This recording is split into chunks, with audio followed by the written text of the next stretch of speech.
Hello guys, my name is Tanuja Sharma. I'm your chemistry teacher and welcome to CTS. आज हम करने वाले हैं laws of chemical combinations. And बेटा जी, if you are new to our channel, then please subscribe to our channel. And if you have any suggestions, then you can tell us in the comment section. Thank you for connecting with us. शुरू करते हैं. Laws of chemical combination का पहला law है law of conservation of mass. देखिए बेटा जी, laws तो बहुत सारे हैं. आपको ना ये laws बस जानने हैं कि ये लॉ में क्या क्या होता है.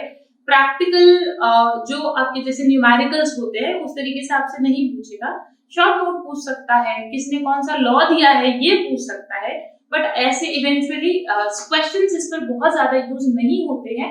क्वेश्चन के अंदर कहीं ना कहीं आपको पैटर्न को, चीजों को समझने के लिए आप इन लॉज का इस्तेमाल करोगे, ठीक है, बट आने चाहिए, ओके, बिकॉज बहुत बेसिक सी चीजें हैं. तो लॉज ऑफ केमिकल कॉम्बिनेशन का पहला है law of conservation of mass. अब नाम से ही पता चल रहा है दैट कंजर्वेशन ऑफ मास है ना.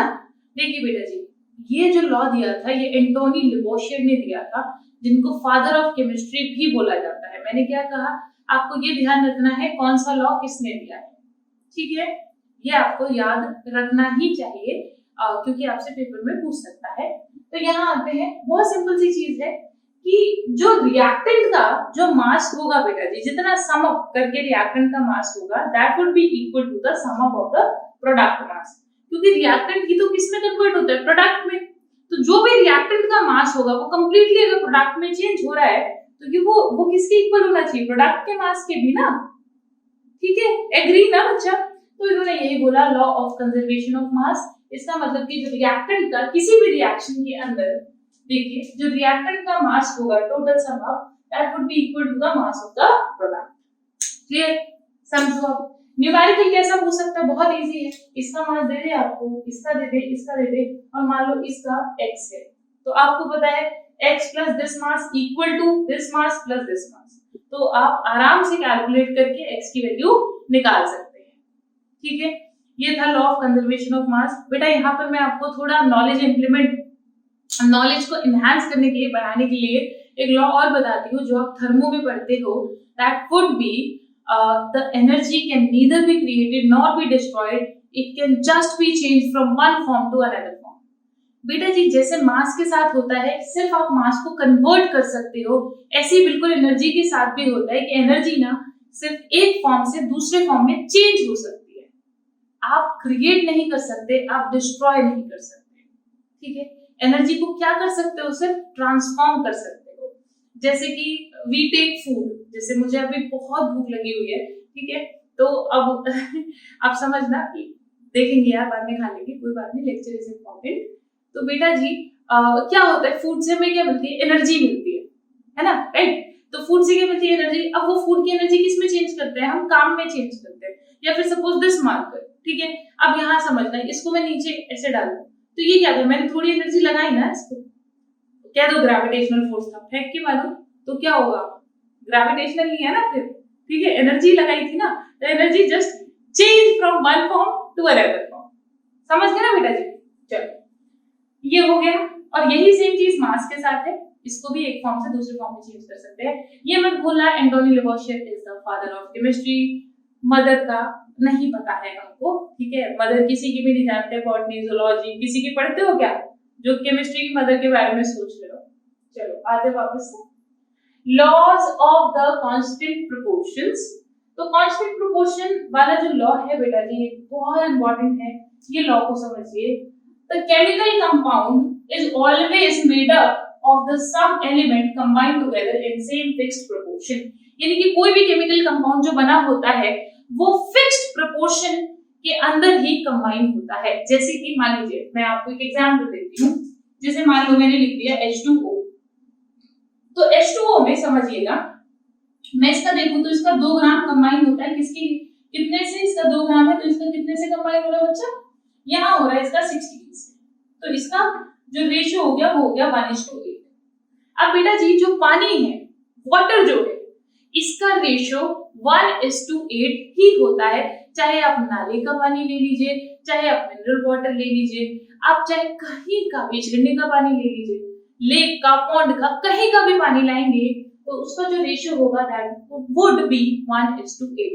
हार्डनेस ज्यादा हो सकती है, ठीक है बेटा, हार्डनेस ज्यादा हो सकती है, यानी कि डिसॉल्व्ड सॉल्ट्स अलग हो सकते हैं, बट जो ये है, जो रेशियो है हाइड्रोजन और ऑक्सीजन का, वो चेंज नहीं होगा।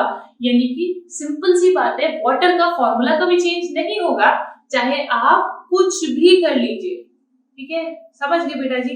जैसे कि अभी ऑस्कर के बारे में तो सभी को पता होगा बेटा जी। तो ऑस्कर जब अवार्ड्स हुए थे तो उस वक्त पर जो बॉटल उनको वाटर जो बॉटल दी गई थी वो बहुत कॉस्टली थी, मतलब it was around in lakhs, ठीक है, लाखों रुपए की थी। और हम जो पानी पीते हैं वो तो नॉर्मल आरओ का पानी होता है। तो बेटा जी सिंपली मैं आपको ये बताना चाह रही हूँ, चाहे वो पानी हो चाहे ये पानी हो, वाटर का जो H2O है वो चेंज नहीं होने वाला, दैट वुड ऑलवेज बी 1:8 जो रेशियो होगा, ठीक है, डन ना, समझ आ रहा? चलो यही है, लेकिन इसकी कुछ लिमिटेशंस हैं। ओके, उन लिमिटेशंस के बारे में बात करते हैं। जैसे सबसे पहली लिमिटेशन है, it is not applicable when the element exist in isotope. Isotope जैसे कि मान लीजिए कार्बन है, कार्बन के दो आइसोटोप होते हैं बेटा जी, एक होता है C12, एक होता है C14। अब बेटा जी दोनों मान लीजिए दोनों CO2 बनाने लगे, तो यहाँ पर देखिएगा 12 इसका 12 ग्राम कंबाइन होगा इसके 32 ग्राम से, और यहाँ इसका 12 ग्राम, 12 नहीं सॉरी 14 ग्राम, क्योंकि आइसोटोप है तो इसका मास कितना होगा 14। अभी बेटा जी तुमको शायद आइसोटोप नहीं पता होगा, अगर सिर्फ 11th का अभी बच्चा पढ़ रहा है बेटा जी, और अगर बाद का पढ़ रहा है 12th का रिवीजन के लिए पढ़ रहे हो तो तुमको तो पता होगा आइसोटोप, बट 11th वाले समझ लीजिए बेटा जी। आइसोटोप में क्या होता है कि आपका जो एटॉमिक मास होता है वो चेंज हो जाता है, number would be same but mass would be different. तो यहाँ पर कार्बन का 12 है और यहाँ पर 14 है। जैसे कि कुछ आपको पता होगा तो कार्बन डेटिंग की जाती है, ठीक है, रॉक डेटिंग की जाती है, तो पता लगाने के लिए ना कि इसकी एज कितनी होगी। अब हमें कैसे पता कि डायनासोर बहुत सालों पुराना था, है ना, या ताजमहल की एज क्या है, या कोई भी मिनरल मिला, या यहाँ इस मंदिर की एज क्या है, समझ रहे हो बेटा जी? क्यों? रॉक डेटिंग से, कि जो रॉक वहां पर लगी हुई होती है उसको डेट करके। जो पेड़ होते हैं कि ये पेड़ बहुत बहुत पुराना है, ठीक है, कहते हैं ना बहुत सालों पुराना पेड़ है, तो वो कैसे करते हैं बेटा जी? कार्बन डेटिंग से। वो कार्बन डेटिंग में C14 ही यूज होता है, समझ गए बच्चा? चलिए तो यहाँ देखिएगा 14, 32। अब देखो बच्चा रेशो तो चेंज हो गया ना, अगर मैं यहाँ पर काट दूं तो ये मेरा जाएगा 4 से और 8, ठीक है, और यहाँ जाएगा 7 से जाएगा, ठीक है, 7 से जाएगा बेटा जी, 7 से जाएगा, 7 से जाएगा, 7 2 से जाएगा, 2 से 14 और 2 ठीक है। तो यहाँ पर ये रेशियो आया और यहाँ पर ये रेशियो आया, तो देखो ना बच्चा रेशियो चेंज हो गया ना, लेकिन यहाँ पर हम क्या कह रहे थे कि जो वाटर है वाटर का रेशियो वुड नेवर चेंज, कभी चेंज नहीं होगा, चाहे आप पानी कहीं का भी उठा लीजिए। क्लियर बेटा जी? वाटर इतना ही रहेगा, हाँ हार्डनेस ज्यादा कम हो सकती है, ठीक है, जैसे पानी होता है, पानी में आपको पता होगा सॉल्ट्स जो होते हैं वो डिसॉल्व होते हैं, तो उनकी मात्रा कम ज्यादा हो सकती है, लेकिन पानी को भी सेम। लेकिन यहाँ पर क्या हो गया बच्चा, ये लॉ को वायलेट कर रहा है, इसीलिए हम आइसोटॉप पर कभी भी इसको नहीं लगाते। क्लियर ना? चलो अब यहाँ पर एक और लिमिटेशन है, वो लिमिटेशन ये है कि द एलिमेंट में कंबाइन देखो जो कॉम्बिनेशन है, जो रेशियो है, they it could be same, ratio could be same. जैसे मैं बताती हूँ आपको, C2H5OH है और CH3OCH3 है। बेटा जी ये जो है ये मेरा ईथर है, ठीक है, डाई मिथाइल ईथर है, और ये मेरा एल्कोहल है। और आपको पता है 10th क्लास तक आप इतना पढ़कर आए हो कि जो एल्कोहल है उसमें पीछे और लगाते हैं, क्योंकि ईथर जो होता है दैट इज, यानी कि alcohol is different from ethers, ठीक है, दोनों का फंक्शनल ग्रुप इज डिफरेंट। यहाँ पे OH है, वहां पे O है। अब देखो बेटा जी इसको मैं क्या लिख दूं, C2H6O, और इसको क्या लिख दूं, C2H6O, राइट। देखो रेशियो वुड बी सेम, 2:6:1, यहाँ पे भी इतना ही आ रहा है, but the compound would be different. तो यही वो कहना चाहता है कि ऐसा हो सकता है कंपाउंड डिफरेंट हो, रेशियो सेम हो, वहां पर भी हम लॉ ऑफ कांस्टेंट प्रोपोर्शंस को नहीं लगा सकते। Am I clear to you? समझ में आ गई बात? ठीक है, वेरी गुड। आगे चलते हैं बेटा। लिमिटेशन जानना बहुत जरूरी है। तो हमने अभी तक 2 लॉ अपने कंप्लीट कर लिए हैं। First law was law of energy conservation, okay. दूसरा लॉ क्या था? Law of constant proportion. देखिए बेटा जी, एक होता है लॉ ऑफ कांस्टेंट प्रोपोर्शन, यानी कि जो प्रोपोर्शन है दैट वुड बी सेम। एक है लॉ ऑफ मल्टीपल प्रोपोर्शंस, ठीक है। मल्टीपल प्रोपोर्शन में क्या हो रहा है समझिएगा। देखिए मान लीजिए कार्बन और ऑक्सीजन है, ये कंबाइन होते हैं और एक बार कंबाइन होके इन्होंने दिया CO2 और एक बार कंबाइन होके दिया CO, ठीक है। पहले काम करो यहाँ, ठीक है, CO। अब यहाँ समझिए, ये हो गया 12 ग्राम, कितने से कंबाइन हो रहा है? 16 से। और यहाँ 12 ग्राम कितने से कंबाइन हो रहा है? 32 से, ठीक है। तो अब यहाँ समझिए बेटा जी, अगर मैं इसको देखूं तो यहां से अगर मैं अब रेशो निकालूं, इसका टोटल का रेशो निकालूं, तो कार्बन से देखिए 12 तो कट जाएगा, लेकिन मेरा क्या आ जाएगा? 16:32। अब मेरा जब 16:32 आएगा, यानी कि 1:2 आएगा।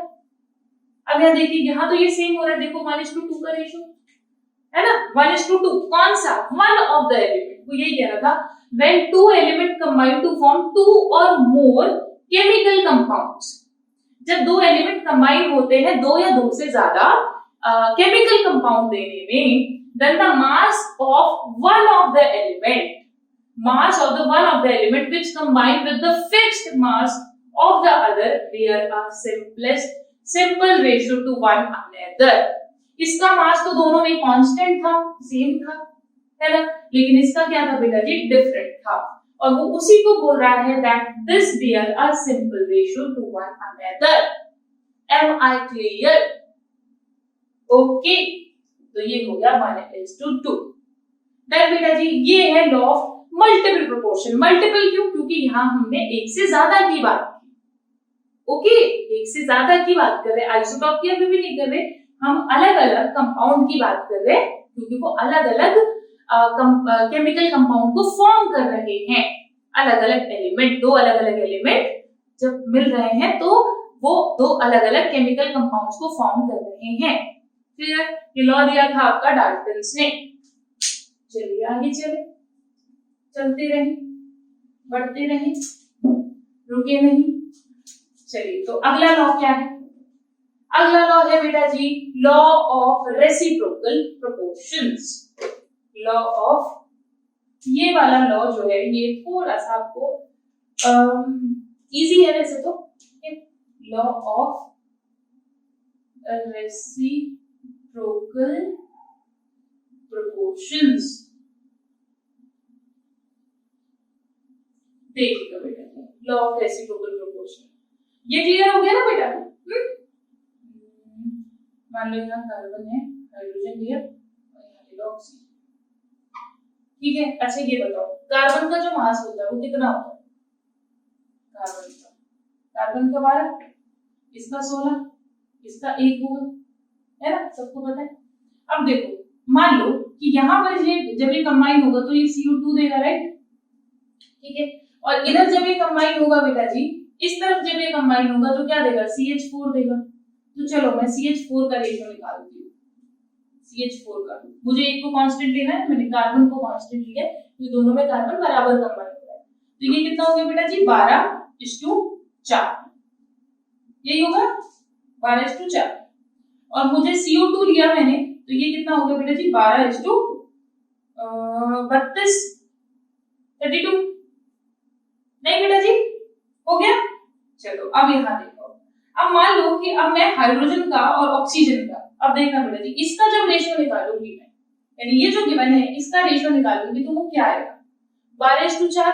देखो इसको और ठीक से लिख लो आप, इसको लिख दो 3:1 लिख सकते हैं, और इसको क्या लिख सकते हैं? 4 से जाएगा, 4 दिया 12, 8।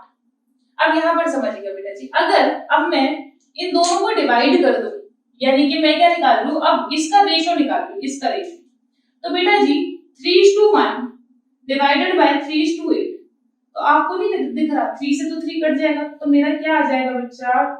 मेरा आ जाएगा 1:1 मिनट रुको, 3:1 और 3:8, 3 से 3 कट गया 8, एक कट गया। इसको ऐसे मत लो, इसको ऐसे समझो कि मान लो अगर मैं यहीं पर रेशियो निकालने लगूं, अगर मैं इधर ही रेशियो निकालूंगी इसका, तो हाइड्रोजन का और ऑक्सीजन का जो रेशियो आएगा वो कितना आएगा, 1:8 आएगा कि नहीं आएगा? क्योंकि एक को तो मैंने फिक्स कर दिया, एक को तो मैंने फिक्स कर दिया बेटा जी, ठीक है। अब यहाँ देखो, अगर मैं इसको कंबाइन करा दूं, अब मैंने इसको एरो को जोड़ा तो ये बन गया H2O। अब यहाँ देखो 2:16 और 2:16 बन गया तो कितना बन गया, 1:8 बना कि नहीं बना? समझ लो बेटा जी, भाई 2:8 दो कंबाइन हो रहा है किससे, 16 के साथ, तो 1:8 का रेशियो आया कि नहीं आया? ऐसे यहाँ पर जब हमने चेक किया तो कितना आ रहा है बेटा जी, 1:8 का रेशियो आ रहा है कि नहीं आ रहा? यही है लॉ ऑफ रेसिप्रोकल प्रोपोर्शन। मैं एक और एग्जांपल लेकर बेटा जी आपको क्लियर कर देती हूँ ये, और आपको अच्छे से समझ में आ जाएगा। हमने इस तरीके के दो लॉ ऑलरेडी पढ़े हैं, लॉ ऑफ कांस्टेंट प्रोपोर्शन जिसमें कांस्टेंट कंबाइन होता था, लॉ ऑफ मल्टीपल प्रोपोर्शन जिसमें एक से मतलब अलग अलग कॉम्पोजिशन में कंबाइन हो रहे हैं, और ये है लॉ ऑफ रेसिप्रोकल प्रोपोर्शन। ठीक है, this law is not given in NCERT, NCERT में गिवन नहीं है बच्चा, but you need to know about it. Okay, आपको पता होना चाहिए इसके बारे में। चलिए, सपोज मैं ले लूं, आपको मैंने यहाँ पर लिया हाइड्रोजन, लिया यहाँ सल्फर, लिया यहाँ मैंने ऑक्सीजन लिया, मैंने इनको कंबाइन कराया। अब देखो बेटा जी, हाइड्रोजन जब इससे कंबाइन होगा तो आपको पता है H2O देगा, और इससे कंबाइन होगा तो H2S देगा। मैं कुछ ऐसा लेती हूँ जो जिसमें जो पहले वाला है ना वो कांस्टेंट हो, सिमिलर हो। जैसे मैंने कार्बन भी यहाँ लिया था बेटा जी, सिमिलर हो, ताकि रेशो में आराम से कट जाए। ओके, चलिए मैंने ले लिया ये। अब मुझे इसका रेशो मुझे निकालना है, समझ गए? रेसिप्रोकल मैंने इसका मुझे निकालना है, मुझे नहीं पता है, बट इनकी हेल्प से मुझे निकालना है कि बताओ सल्फर और ऑक्सीजन कितना कंबाइन करेगा। मुझे इन दोनों का कॉम्बिनेशन पता है। ऐसे मान लीजिए हम लैब में हैं, वी आर साइंटिस्ट, और हमें इन दोनों का पता है, लेकिन मुझे ये नहीं पता ये दोनों किस लॉ में किस पोर्शन में कंबाइन कर रहे हैं। ठीक है, तो मैं पहले ये लॉ से निकाल लूं, फिर मैं जाके केमिस्ट्री लैब में चेक कर लूं कि अच्छा ऐसा सच में हो रहा है, मतलब जो मेरे पास कंपाउंड निकल के आया उसका प्रोपोर्शन यही है। समझ गए बेटा जी? चलो, अब यहाँ देखो, यहाँ पर अगर मैं निकालूंगी H2S का तो क्या होगा, 2:32, ठीक है, और यहाँ H2O का निकालेंगे तो कितना आएगा बेटा जी, 2:16, ठीक है, तो यहाँ कितना आ जाएगा, 1:16 और 1:8 आएगा कि नहीं आएगा? ठीक है, डन। अब यहाँ देखिएगा बेटा जी, सही किया ना मैंने, 1:16 और 1:8, सही है बिल्कुल। अब बच्चा जब आप इसको रेशियो निकालेंगे, यानी कि 1:16:1:8 ये करेंगे तो ये क्या हो जाएगा, 1:2, राइट, 1:2 हो जाएगा। यानी कि रेशियो क्या होना चाहिए, 1:2 होना चाहिए। अब मुझे एक बात बताओ, S और O जब ये कंबाइन होते हैं बेटा जी तो ये SO2 देते हैं। इसका मतलब क्या है, यहाँ देखो क्या रेशियो है, जो हमने कॉपी पे रेशियो निकाला वो 1:2 और जो हमने लैब में देखा वो है 1:2, यानी कि क्या हो गया दोनों जी, सिमिलर हो गया। ये है law of reciprocal proportions. Am I clear बच्चा? क्या आपको इतनी बातें समझ में आ गई? क्लियर हो गया? चलो आगे चलते हैं। लॉ ऑफ रेसिप्रोकल प्रोपोर्शन के बाद में हमारे दो बड़े छोटे छोटे से प्यारे प्यारे से लॉ बचते हैं जो यूज भी होंगे। ये तो वो लॉ हुए हैं जिनकी सिर्फ स्टेटमेंट आपको पता होनी चाहिए, बट एक्चुअली जो लॉ यूज होगा वो है Gay Lussac's law and Avogadro law.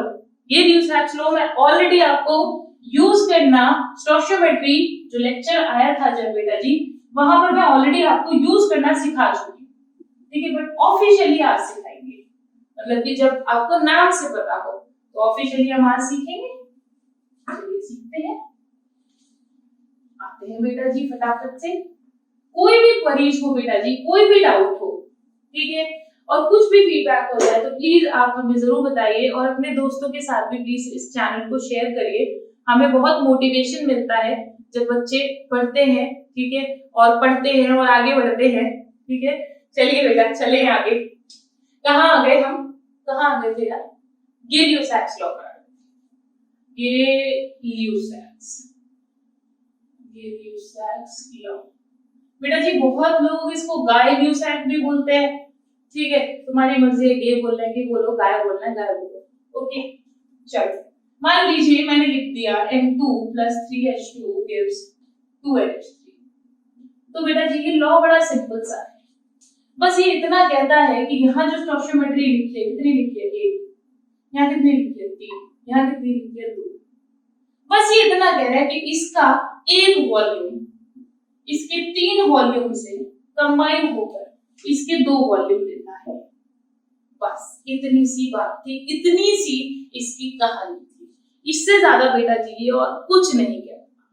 जैसे एक एग्जांपल आप खुद और करिए, जैसे मान लीजिए मैं बोल दूं H2 + Cl2 gives 2HCl, तो मतलब कि इसका एक वॉल्यूम से कंबाइन होकर इसके 2 वॉल्यूम दे देता है, दैट्स इट, खत्म बात। और आपको पता है ऑलरेडी मैं बता चुकी हूँ आपको, एक वॉल्यूम माने 22.4 लीटर एट एसटीपी, इसका भी 22.4 लीटर एट एसटीपी। यहाँ कितना हो जाएगा, तो वॉल्यूम माने 2 × 22.4 लीटर्स।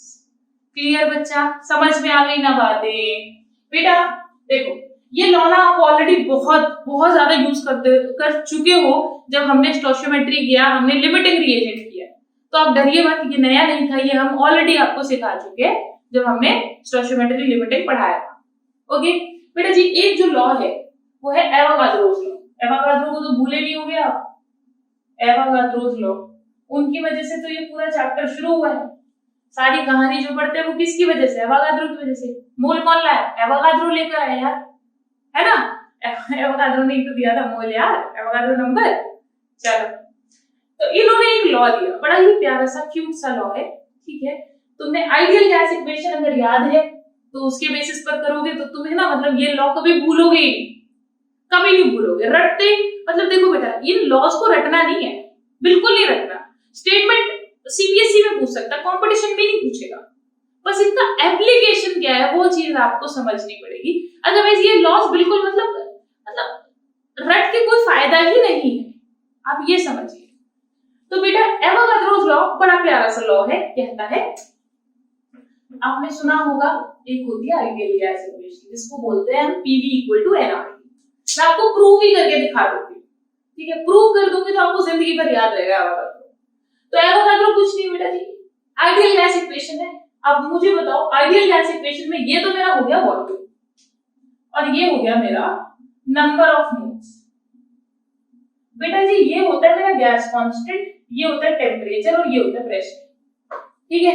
एवोगाड्रो ने बड़ी प्यारी सी बात बोली जब आइडियल गैस इक्वेशन थी कि at constant pressure and temperature. तुम भी बोलोगे यार हद है यार, काश हम पैदा हुए थे तब हम बता देते यार ये लॉ। तो देखो यार बहुत सिंपल सी लॉजिकल सी बात है, at constant pressure and temperature, और ये तो है ही गैस कांस्टेंट, ये तो बेटा जी गैस के लिए कांस्टेंट ही होता है, ठीक है, ओके, ये गैस कांस्टेंट। उसने कहा at pressure, at constant pressure and temperature, this is also constant, okay, the volume of a gas is directly proportional to number of moles। बताओ कुछ नया था क्या, कुछ नया नहीं था, ओके क्लियर बात। अब देखो ना यार ये कांस्टेंट ही तो है सारे, जब ये सारे कांस्टेंट हैं तो volume directly proportional to number of moles, तो क्या बुराई है। बस यहाँ पर एक चीज आपको एक्स्ट्रा और समझनी पड़ेगी कि जब देखिए अगर मान लीजिए आपके पास 2 कंटेनर है और उन दोनों कंटेनर्स का वॉल्यूम जो है वो वीवी है, तो हमारे जो नंबर ऑफ मोल्स होंगे ना वो दोनों में बराबर होंगे, समझ गए। दोनों के नंबर ऑफ मोल्स बराबर होंगे अगर दोनों के कंटेनर्स का वॉल्यूम भी बराबर है। तो ये लॉ आपका बहुत ज्यादा आपके जो एप्लीकेशन है बेटा जी उनमें बहुत ज्यादा यूज होगा, न्यूमेरिकल्स में यूज होगा, यही नहीं एवोगाड्रो लॉ पढ़ोगे तब भी यूज होगा, फिजिकल केमिस्ट्री में कभी भी ये लॉ आ जाता है भागकर कि यार ये लगा सकता था, जैसे मैथ्स में होता है ना ट्रिगो के कुछ रूल्स होते हैं, कभी भी आ जाते हैं, ठीक है, वो बिल्कुल यहीं पर बिल्कुल इसके साथ भी ऐसा ही है। तो इसको मत भूलिएगा, ऐसे याद रखिएगा। आपको स्टेट्स ऑफ मैटर में जरूरत पड़ेगी, फिजिकल केमिस्ट्री में कभी भी जरूरत पड़ जाएगी इस लॉ। बाकियों की नहीं पड़ेगी, इसकी पड़ती है। और बस ठीक है, बाकियों को तो बस स्टेटमेंट के लिए है, ठीक है, स्टेटमेंट आपको पता होनी चाहिए एंड दैट्स इट। ओके बेटा, तो अब मैं मिलूंगी आपसे अगले लेक्चर में, और अगर आपकी कोई भी क्वेरीज हैं तो आप मुझे बता दीजिएगा, कमेंट सेक्शन में बता सकते हैं, पूछ सकते हैं, जो भी आपका फीडबैक है बेटा जी प्लीज हमें शेयर करिएगा and share this channel with your friends. और अब मैं मिलूंगी आपसे अगले लेक्चर में, और मैं जाकर कुछ खाती हूँ, बहुत भूख लगी है। तब तक के लिए पढ़ते रहिए, आगे बढ़ते रहिए और बहुत बहुत बहुत सारा खुश रहिए। बाय।